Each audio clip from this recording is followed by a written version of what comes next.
Welcome to the Made to Parade podcast, sponsored by the British Drum Company, manufacturers of the Phantom, Regimental Series and Axial Parade drums that look amazing, sound amazing and feel amazing. Folks, welcome along to another episode of the Made to Parade podcast here on season number 5, and I am delighted to be joined with a couple of members of an interesting group called Flute Band Church. They're going to introduce themselves and tell us a wee bit more later on about what this is all about, so let's get stuck in. Guys, just want to introduce yourselves then for the listeners. Okay. My name is William, Reverend William Moore. I'm rector here of this church in St Mark's, Portadown, originally from Rathfriland, and have been now ministering and working here in Portadown for the last 5 years. Brilliant, good job. Hi, my name's David Moorehead, but mostly known to most people as Herbie. I'm funny enough also from Rathfriland, and it's due to Willie that I'm now a member and part of Flute Band Church. Brilliant. Folks, we always kind of start off the podcast with a wee bit of an insight into how you end up getting involved in bands in the first place. So talk to us a wee bit about that. What sparked your interest in joining a band? Well, I lived outside Rathfriland, and every Monday night I could hear Pride Hill practicing out in the country, just about a mile from my house. So my brother and I, Peter, we used to go out on the bikes every Monday night just to hear them practicing. Okay. And follow them if they're out doing marching practice. And we always wanted to join, and we tortured my parents to join. Right, okay. And eventually, at the age of 14, 15, Harold Henning promised my dad that he would look after us, and that's how we joined, and we both joined at the same time and paraded our first parade at the same time. Right, so you had a fair wait then between the initial interest and actually getting in a band? We had. Right, was there a specific reason why they didn't want you to go? They were just nervous about the culture of marching bands for a young fella like myself, right, and my brother, and just wanted to be sure that it was being done the right way. Okay. So eventually, with Harry's encouragement and said, look, we'll look after them, they let us join. Okay, so as soon as they got some reassurance, really kind of going, yes, this guy's all right, he's going to be all right, happy days. Exactly. Brilliant. Herbie, what about yourself then? Well, I suppose from no age I was in the Junior Orange. My father was a superintendent in the Junior Orange, and the bands were always a part of my life, if you know what I mean. Mm-hmm. And eventually then when I was 13, some of the guys I ran about with were younger brothers of guys who were forming Southdown DUP Flute Band. Right, okay. Which is now Monaslane Flute Band. All right. And at that stage I was 12 going on 13, so the band was forming, and it was Ansley Murray, Willie, as you know, and his older brother Samuel got invited out. They took me in the car out to the first band practices, practiced with them, and was part of the Norgold band on its first parade. And it was just a natural thing for me, to say, with being in the Orange and that. I'd always been involved in like the Loyalist culture, if you wish. Okay. So, the PUL community, right, as now known. Yeah. So it was great. You had mentioned a wee bit there, William, about your first parade. What do you remember about that? Going back a wee bit, I remember my brother and I joined at the end of the season, probably 86. Right, okay. And we practiced flat out, and we were ready to go the following year. And that was the year we got new uniforms, black and red. And our first parade was when we got the new uniforms in Rathfriland, and the first proper parade was in Ballyhinch. And I never remember being so excited and nervous, right, thinking, do I know all these tunes? Can I still parade? Can I walk? Getting it right, not wanting to let anybody down, and loved it. Brilliant. The very first parade, and still love it. Okay, so you were right into it from the very beginning then? Yeah. Good stuff. What about yourself? What do you remember of your first parade? A bit like Willie, our first parade, as I say, was the inaugural parade of the band. Right. The presentation of their first ever uniform and drums. 13-year-old kid. I was looking to go. I didn't want to go to school that day. Right, okay. You know what I mean? I had the flute under my arm. I was ready to go. Brilliant. And shortly after that, because the band was associated with the DUP, we got invited to a lot of political rallies at that stage. Okay. And as well as doing the annual parades as such, a lot of them would have been, like the DUP rallies of the day when they would have went from town to town, sort of nearly doing their version of the Carson Trail, if you wish. Okay. So we would have been on the road 3-4 nights a week. It wasn't just Friday and Saturday, a lot of midweek stuff. And there would have been a lot of church-based stuff as well, so we were kept very, very busy from an early age and loved it. So you were doing it right from the very beginning. I was like kind of going, not just one parade, but here there's lots of parades coming up, and I suppose for a new band that's got to be great crack, like. Well, absolutely, and it's, back in those days, we had quite a large band, and we did draw a lot of attention to ourselves, not only because the name of the band, which was unusual in itself. It was probably the only band, although maybe some of the older bands like Gralloch Union's band, that are named after an actual political party. Gralloch are just outside Rathrail as well. Okay. So the band did draw a lot of attention, but it drew a lot of members from right across Southtown. There've been a lot of members from Kilkeel direction. Oh, right, okay. In the Free Presbyterian Church up in Kilkeel. There have been from Monasley, Rathrail and Banbridge. So there was quite a mixture. So you got to know a lot of people very, very quickly, so it was very family orientated too. So Is it both flute players, or? Yeah. Yeah? Brilliant. Maybe we'll stick with you for a minute here, Herbie, just seeing you have the mic there, but talking about the process of learning. What was that like for you? Was there anybody stands out in regards to being a key mentor at that time for you? Yes, there was a couple of guys in particular that came down from Kilkeel that would have been members of part flute bands in Kilkeel. Right. And at the start they tried to teach us music, but failed miserably. And okay. I had to revert to the ABCDEs. Okay. But for me, I was quite lucky in a way. It came to me pretty quickly. Right. And I always found that to learn a tune, I almost learned by ear rather than by note. Right. And then I suppose what they'll tell you maybe later, I got more into maybe even writing the tunes, the new tunes. Okay, very good. A few years later on. Sure. As I say, it just seemed to come naturally to me, and it's just one of those things. I think fluting's something you either pick up immediately.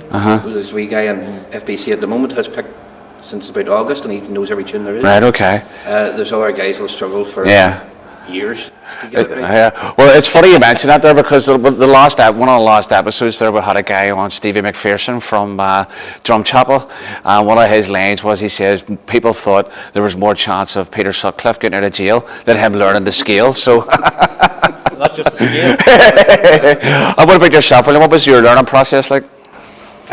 Davy Kerr, known as Bear, has been in Pride of Hill from the day it was birthed, and Davy taught us, and a bit like Herbie, it came naturally to both my brother and I, and that's why we learnt the tunes in a winter, and we were ready to go. And we were confident that we could play all the tunes. So we loved it.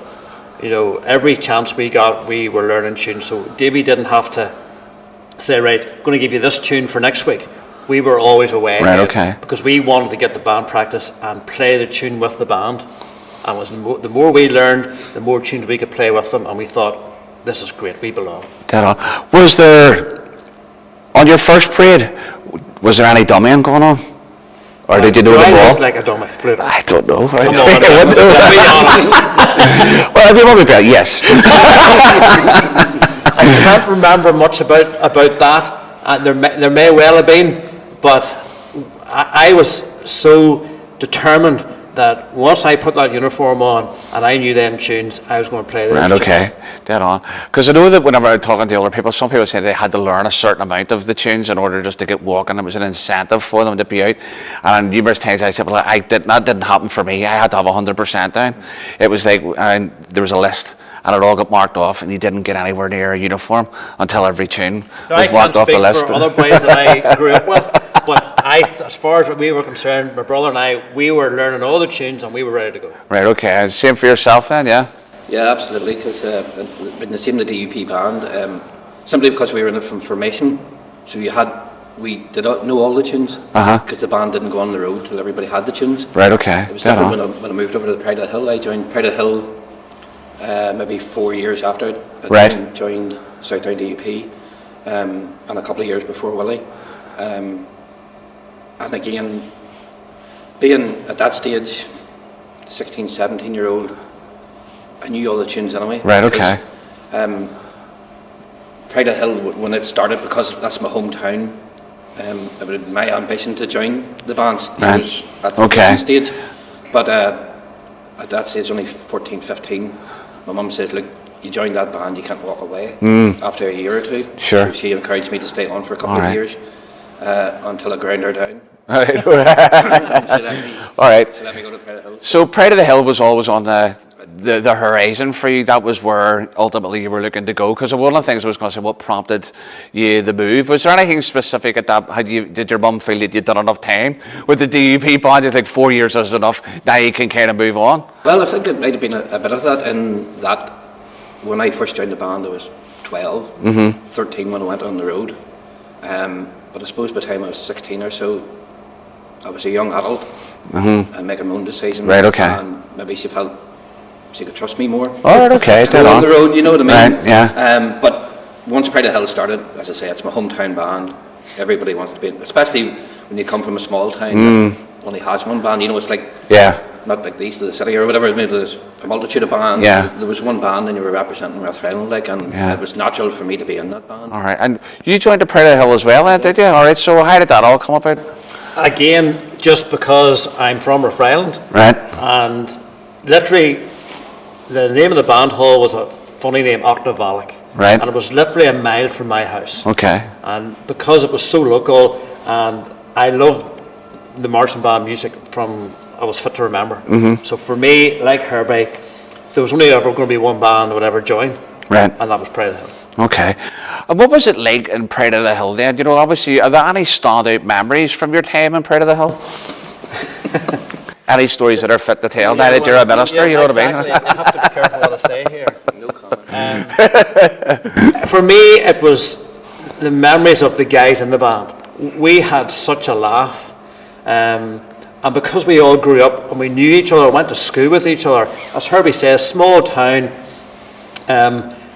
The thing I remember the most is travelling the bus. Right, okay. I wasn't a backseat guy. I liked to be at the front. And when I look back on it now, I was probably older than I was. Right. And I wanted to go around with a hat and collect the tips at the end of the night and tidy up afterwards. I wanted to be in that leadership role. Okay. Not because I saw myself as a leader, but I wanted to help. I wanted to make sure we did our best. And like, it wasn't too long after that that I had been well known for having a shoe shiner. Right, okay. On the bus. Right. And I was going around making sure, right, boy, get them shoes. You know, just a wee rub, just to keep them looking well. Because I wanted to look the best, play the best, and my brother and I were well known that if we won trophies, which we did a lot, they were in my house. Right, okay. And my brother was called Mighty. Mighty will have it or Willie will have it. All and right. more or less we did. We All collected. right. We loved to collect the trophies on a Friday or Saturday night. So you're a bit of a trophy klepto. Yes.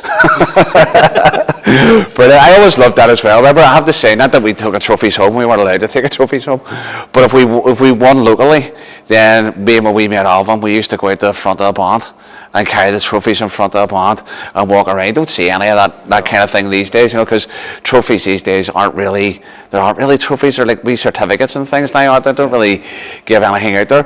How did you notice the band developing whenever you're there? Obviously, the Pride of Hills came through a number of transitions and stuff, but were you conscious at the time that when you were in them, Herbie, about them, things changing and the band progressing and so on? I think the biggest progression would have been the quality of the music. Right. Like early doors, it was blood and thunder and a bit of a sledging match, if truth be told. Right. You know, as hard as you could hit drums, and if you didn't burst the bass drum, you'd have a poor night, you know. And when are we talking there? We're talking about early 80s? Early mid-80s, yeah. Aye. So you're coming out of that, the start of the Blood and Thunder era, where it was, noise was the thing, and then it started to progress. So you were conscious of that happening then? Yeah, you would have seen even the style and appearance, the marching and discipline, everything improved as the years went on. I think back at the start of the Pride of Hill, although we had the uniform, he could have been wearing DM boots, he was wearing shoes, he was wearing white socks. You know what I mean? It was a mishmash that way when it came to footwear. Yeah. Everybody wears the same thing, yeah. and everything, you know what I mean? I know. So for want of a better, or I suppose a good Ulster description, tighten themselves up. And Yeah. they're so much better on parade. And, It's interesting you mentioned the white socks. So that's because obviously that's been a thing for me for ages. What I remember, I put a photograph up. I had found some old photographs of me standing outside my granny's door whenever the Pride of Raven made their first uniform change. Whenever I was there, they went from the maroon to like more of a red type of a colour. And there's a picture of me at my granny's front door. The trousers are up here somewhere, the white socks and the black paint and sandals. It was like, seriously, you couldn't get anything rare looking like. But I thought it was the absolutely brilliant with it. But you're right, it did make a change then. It became like black socks, DM boots, or whatever else. There was a major change and stuff. Did you notice that your own playing changed as the band progressed? Well, what about you? Are you conscious maybe of that? For a while, I would have helped with tuition. Right. And maybe helped take band practice a wee bit. Okay. And I remember, God rest his soul, George Weir would have written a lot of our tunes. Okay. And you could see at that time that a lot of the tunes that we would have played would have been a lot fancier than maybe some of the other bands. Okay. Uh-huh. And I can remember in some ways being like a bit of a trendsetter as a band at that time because of the fanciness of the tunes we were playing, which compared to now are not, but back in the day they were. Sure. I can't. Was Prospector or something? Prospector, was a tune that we introduced, and you could see then the drumming starting to become much more pipe band oriented, not compared to what it is now. Yeah. But back in the day, it was. Any reason for that? Is there? Would you say there was a particular influence on the band, or influences on the band that from maybe outside that maybe Pride had of Hell or the bands in general? Just the bands in general. I think there was a real desire to win and to do better and perform well. And when we went out in parade, we were going out to win. Right. I was going out to win. We all were going out to win. And I can remember back in the day when a parade finished, but most people stayed for the results. That's right, yeah. And I can remember, our own parade from the lorry. There was hundreds of people standing there, and all the bands gathered together. And third, whoever second, I know. But nowadays, there doesn't seem to be any interest in No, I know, it's one of those things, because we were talking with, we actually did a podcast there with Logie from Rathcoole, Protestant Boys, and we were talking about exactly the same thing, about them having the old trailer out in a car park somewhere, and some bloke popping up with a makeshift PA system, and you couldn't get moving, because everybody wanted to know what the results were, and maybe that's maybe just something indicative of how the scene has progressed, where performance and winning stuff maybe isn't as important as it maybe used to be. It was almost like validation of, haven't we done great? Haven't we really done a great job? And and I suppose I look back on it. I made a band change in the early 90s, and it was specifically for that reason. And I went to a band that was playing in the NIBA because I was like, I want to do different things. I want to try and test myself against what were considered to be top players at the time and stuff, and then it became a wee bit stale for me, I have to say, that trying to push and whereas I was so used to learning loads and loads of tunes, practice became about 3 tunes a year, and that's what you were practicing for, was contest pace, and after a while that got a bit, let's not be doing that anymore, so you have great memories in terms of starting off. And one of the reasons why we're here, though, is to talk about Flute Band Church. Yeah.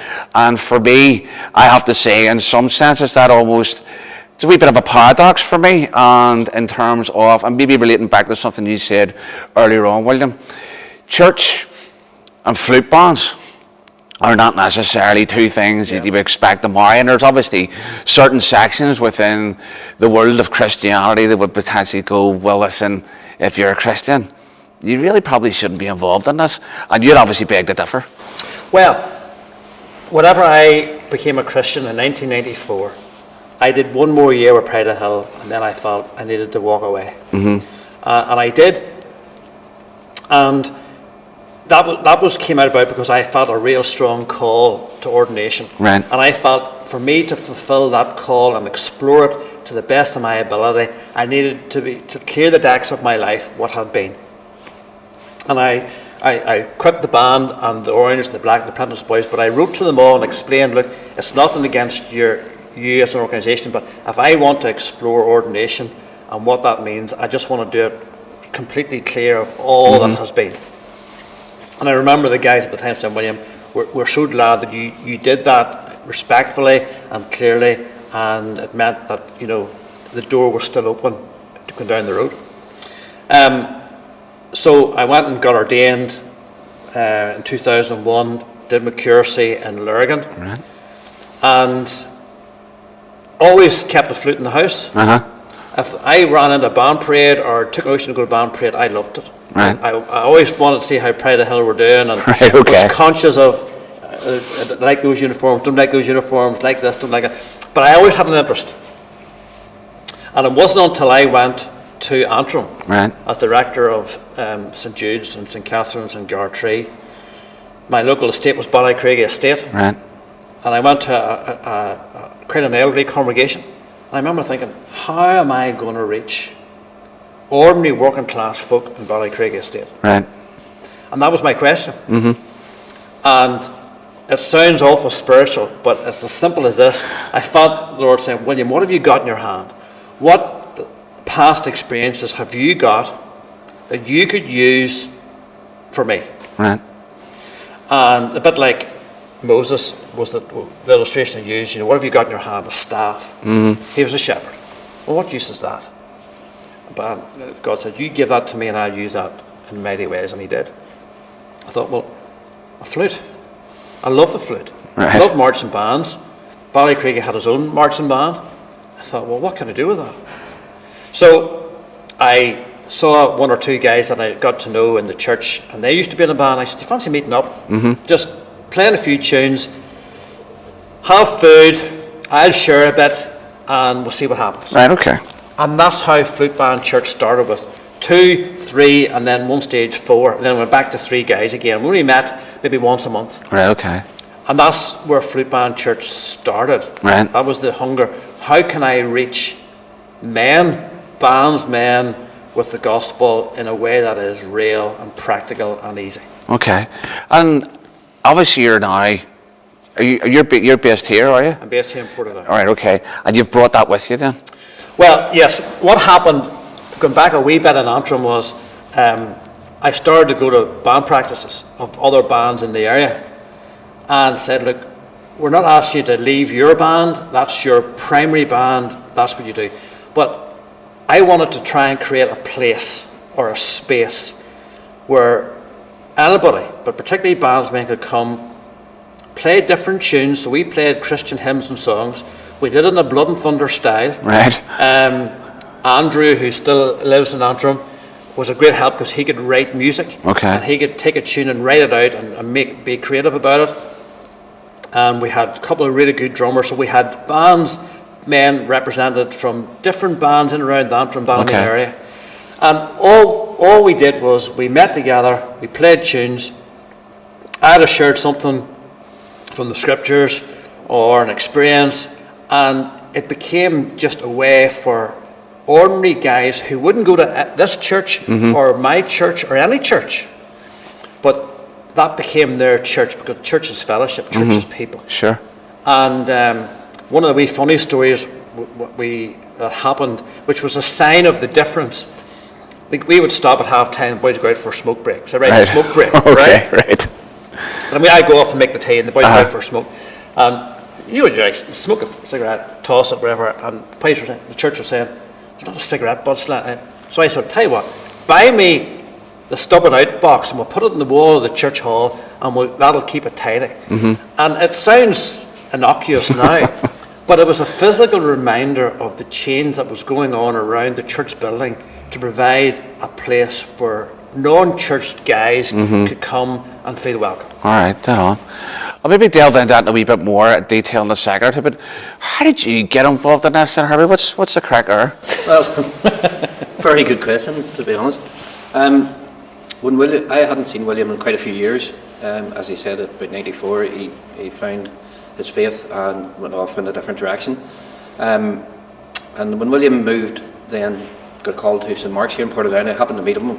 Was it a band parade actually, wasn't it? Well, I can't remember. I think it was Portadown Defenders. Right. We got chatting, and I hadn't realised he was in Portadown. He'd been here maybe a year at that stage, maybe. And he happened to say to me, "Look, I've got this thing going up in Antrim. There's a Sunday parade now in a couple of weeks. Would you give us a pull out?" He says, "All you need is black trousers and a white shirt." And I thought about it, and I said, "Yeah, why not? Give it a go, no problem at all, because if there's a flute, I'm there." Up I went, did the parade on the Sunday, was made feel more than welcome. Right. Chatted to other guys who were, as William says, from different bands around the Sure. area. And thought nothing more of it. William dropped me home. But William being William, he doesn't let you off lightly. Right, okay. You don't get away with doing one favour. You have to do a couple. I did another. I think it was another. Went up to a couple of band practices in Antrim, and then we did an orange parade out towards the international airport. Okay. And before I knew it, I was going pretty regular. Right.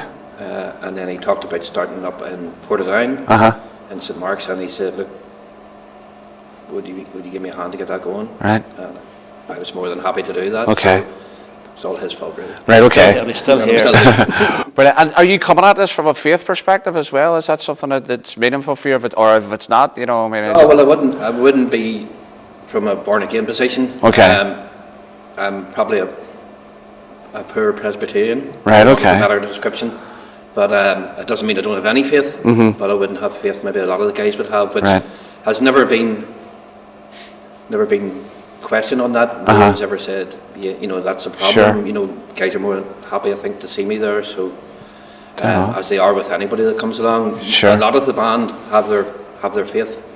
Some maybe not so much. I think that's fair to say. Yeah, and they just find it's a place that they want to be. And there was never pressure put on. You know, I'm still a member today of Loyal Sons of Bena in Uri. Right, okay.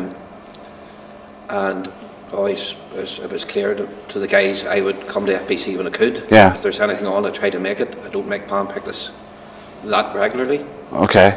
Because it clashes with my own. Sure. And there's never no pressure. Right, okay. Never no pressure at all, you know. And all the guys, the vast majority of the guys, I think, are still in their mother They're all in a band if and you then they do want this. a Right, better okay. description. Great. And I think people stay more because there's no pressure.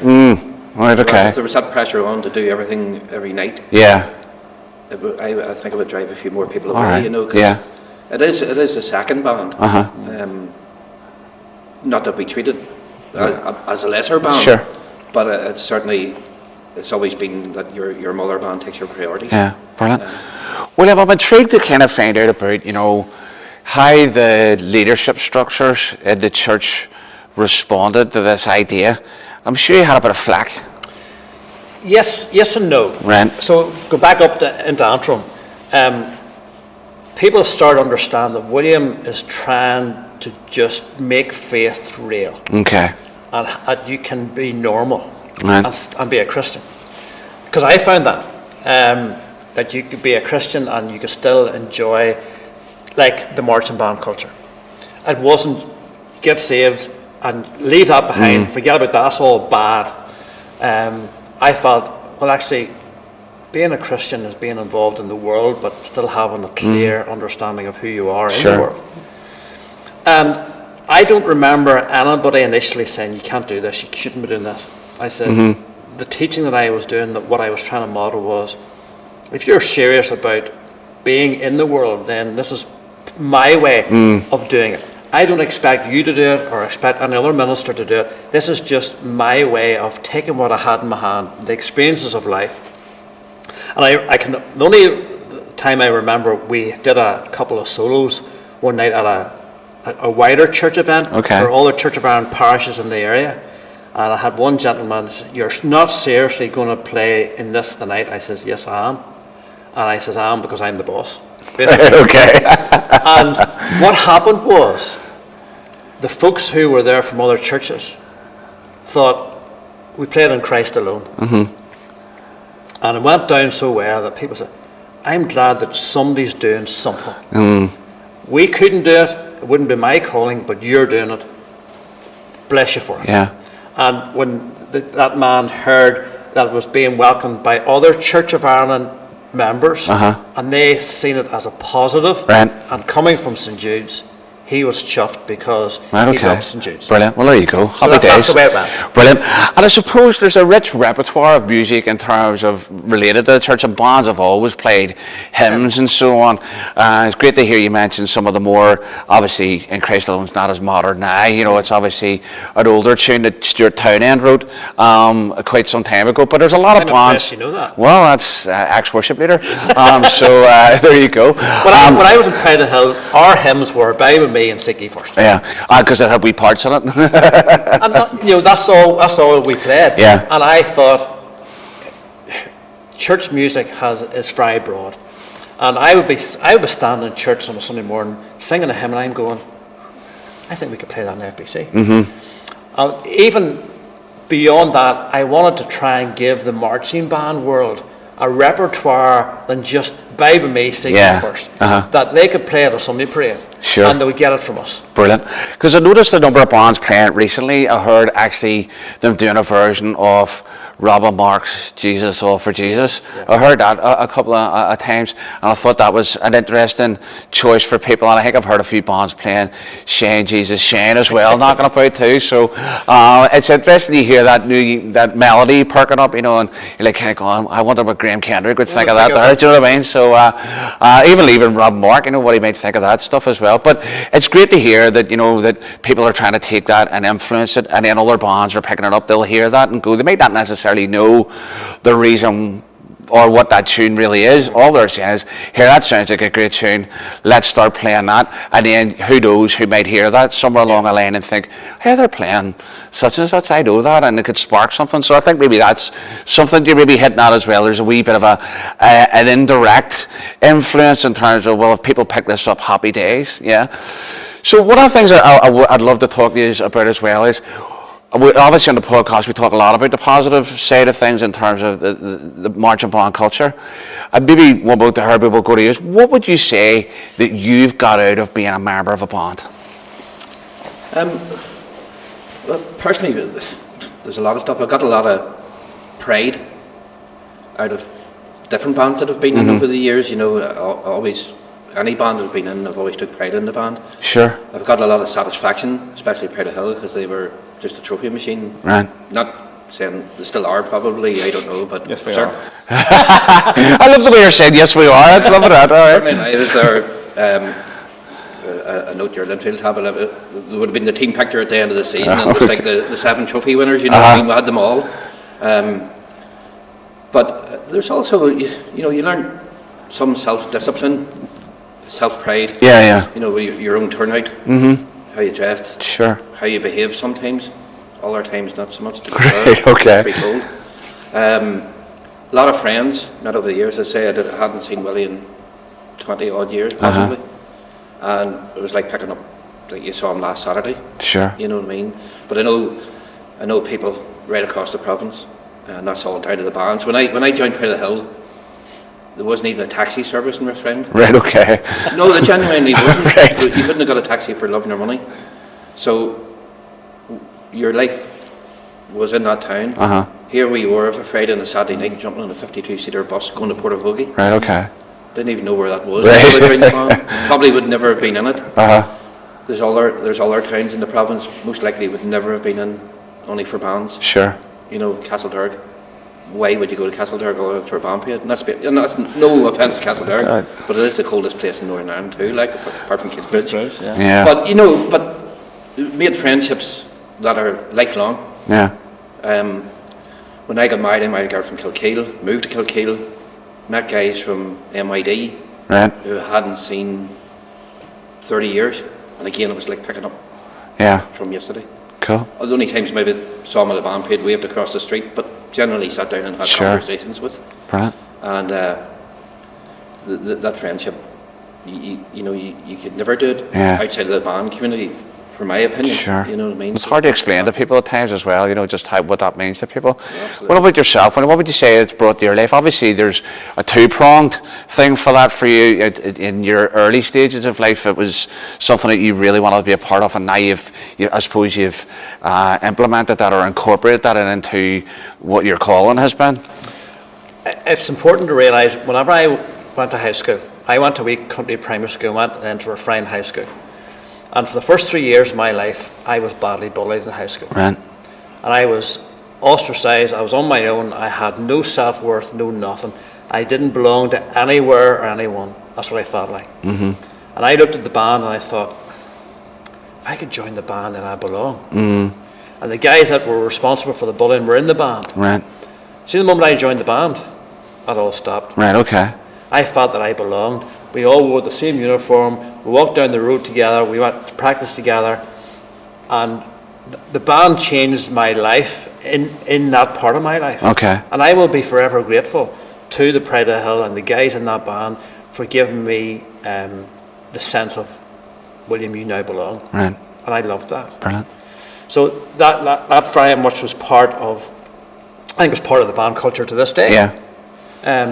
We join a band, we belong. We wear the same uniform, we go to the same places, we believe something of the same things. Yeah.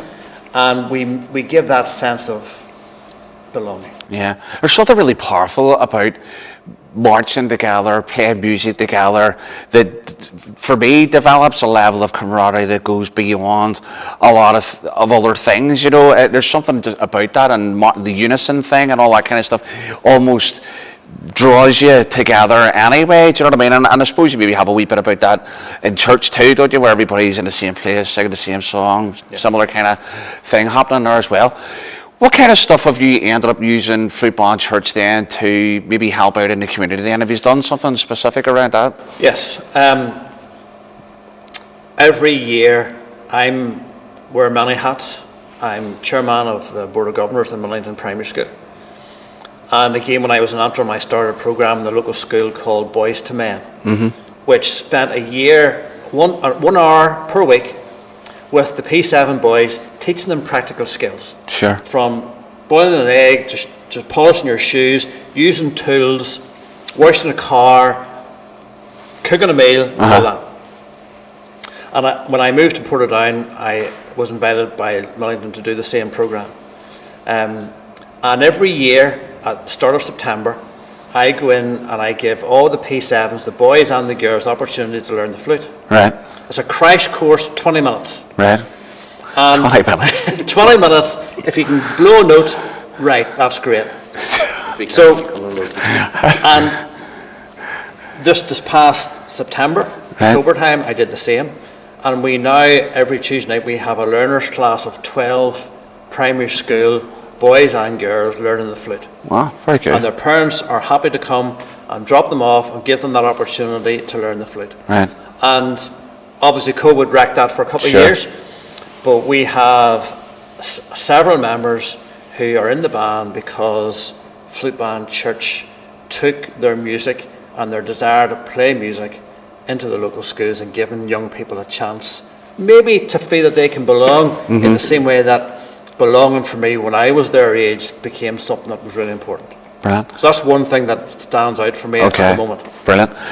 How about yourself? What kind of things does maybe the Loyal Sons do in terms of giving back to their community? Is there anything that they do specifically? Well, and being during the COVID, well, we're still in the middle of it, but when it first came out, we did a lot of community stuff. Would have taken meals out to the elderly, care packages, you know, and some not cosmetics, but you know, aftershaves and basic stuff that everybody needs, and maybe the elderly weren't getting. We always have a charity collection, you know, and we pick a local charity to aid that. But William missed a nice one. One of the biggest events for me in the calendar year now is Flute Band Church play in several care homes around Portadown. We do carols. Right. Each Christmas, well, obviously each Christmas. And our carols season starts now Tuesday week. Right. And you'll go to the care homes and we play maybe half an hour, 45 minutes at each one, move on to another one and do as many in the borough. And the responses you get from the residents is just so heartwarming. You know, you see their face. For some who, unfortunately, maybe at a stage of life where they don't have all their faculties left, but you can see a spark that it brings back something to them that they once knew. Something in here. Yeah, exactly. And funny, I just said to Brian, who won't go in front of the camera and is hiding over there, but... Don't think about it, Nick.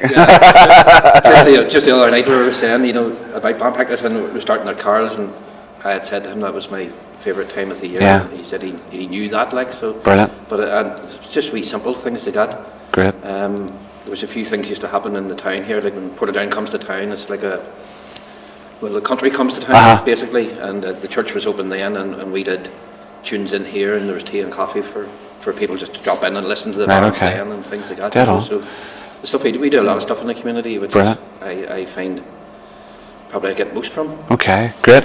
In terms of maybe finishing off around, if you were to describe the band scene to someone who didn't have a clue what it was about, what would you tell them? This will sound maybe weird, but I see the band scene not an awful lot different from church. Right.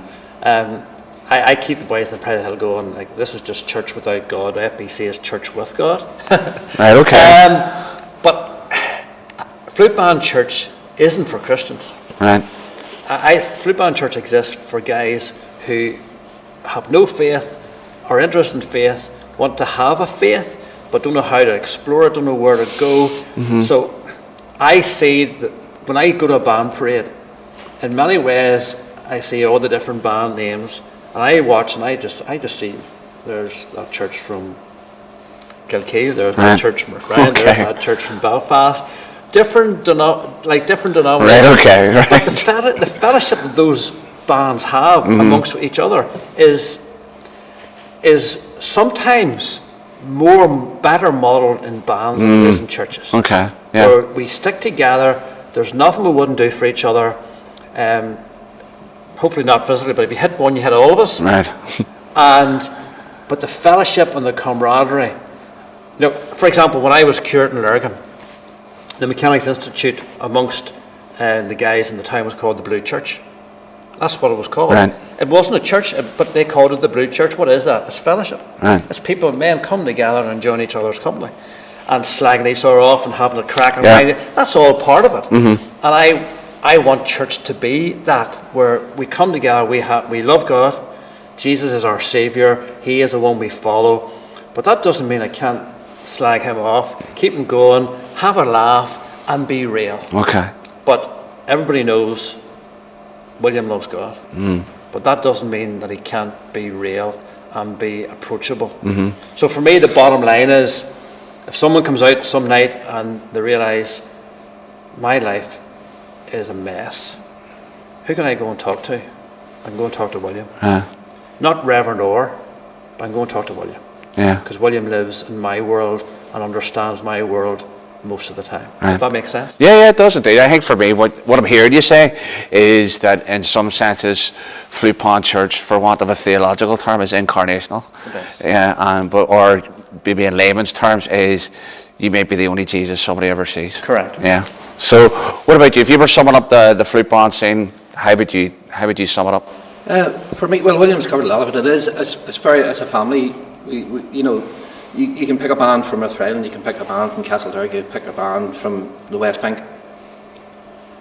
But they're the same people, only living in different areas, but they've never met, if that makes sense. Yeah. Because the same ethos, the same that. But what I think is lost, and maybe that's a problem, that the flute band scene needs to address, is the amount of charity work that goes on in the flute band scene. The thousands upon thousands of pounds that goes to charity. It's millions. It's millions.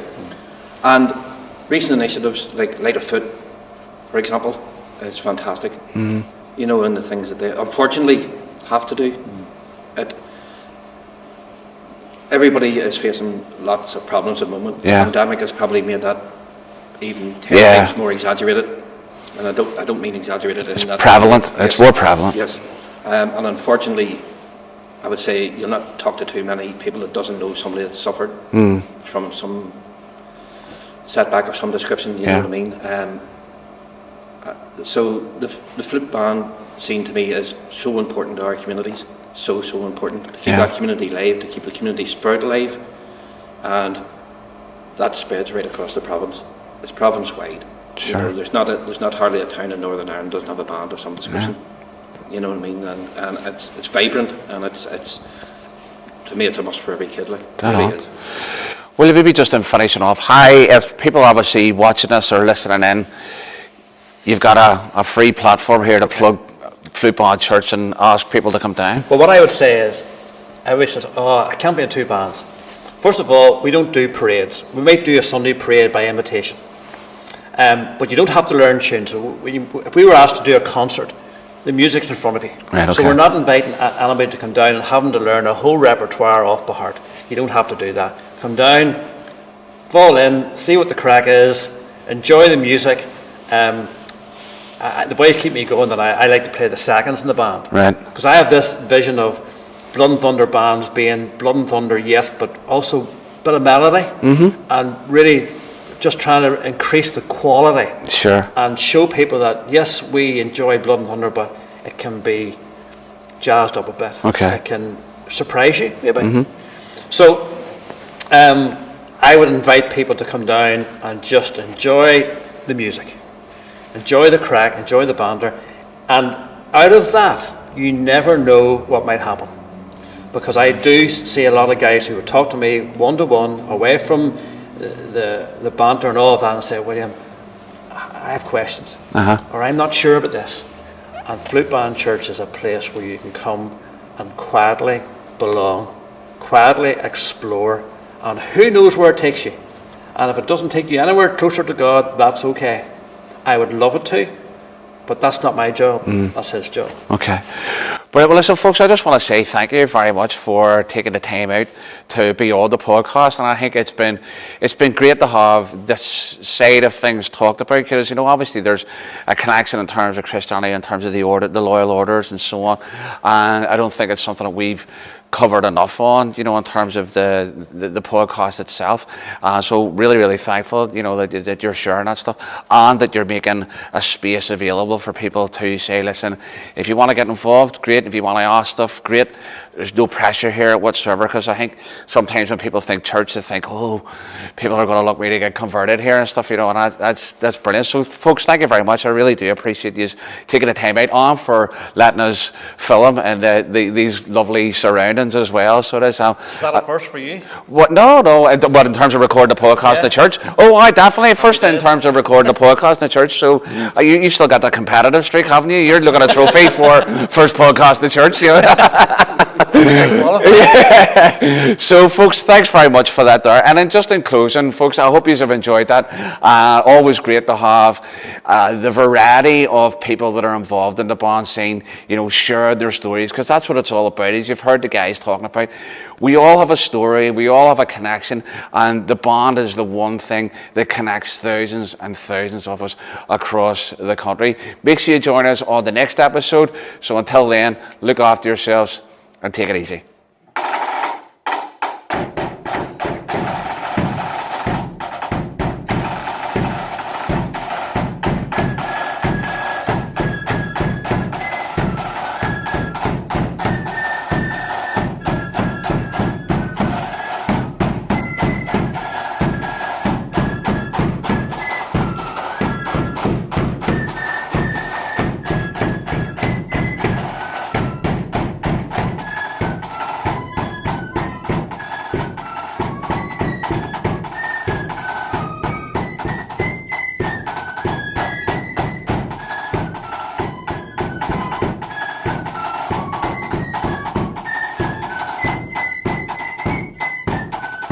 You have been listening to the Made to Parade podcast, sponsored by the British Drum Company, where Phantom, Regimental Series and Axial Parade drums are hand-built in the UK to look amazing, sound amazing and feel amazing.